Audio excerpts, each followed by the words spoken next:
Nashville, Franklin, Tennessee area, and I'm here bringing you my show, What Could Possibly Go Wrong? And today we're going to talk about closing day.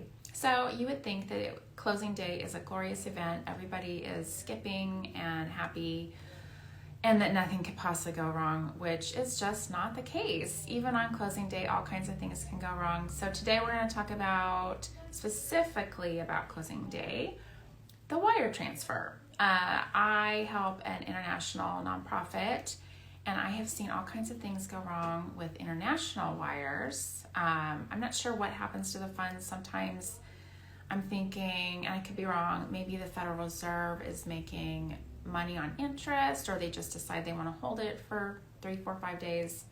Don't know. But most recently I had a client that is local, and their lender was local, and they had a portion of the purchase that was being financed. So they went in early in the morning and transferred funds, and lo and behold, that wire got stuck. Literally got stuck in the Twilight Zone. So a couple, 2-3 days later, it finally decided to complete the wire over to the seller, which is really interesting because you would just think that when those funds are wired out in the morning that it should be there in about an hour or two, which is usually the case, but it wasn't this time, and it almost gave my client a heart attack. So there are 3 things you can do to protect yourself against things like this.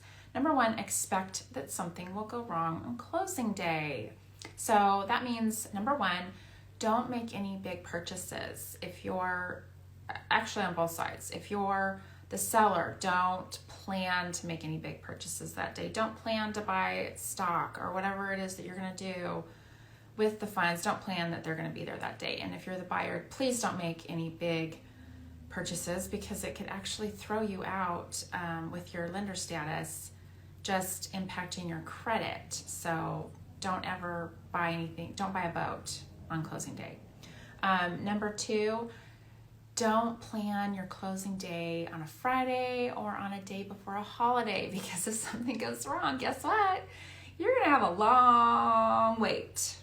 And when you're waiting to move into your home, or you are waiting for the funds from the sale of your home, that is a long, long wait. Number 3, if you're the buyer, don't plan, and I hate to say this, but don't plan 100% that you will be able to move into your home on closing day. Of course, that's the best case scenario, and all parties will work really hard to get you moved in on closing day, but sometimes it just isn't going to happen, so have a backup plan. I always say expect the worst and hope for the best, but just always have a backup plan.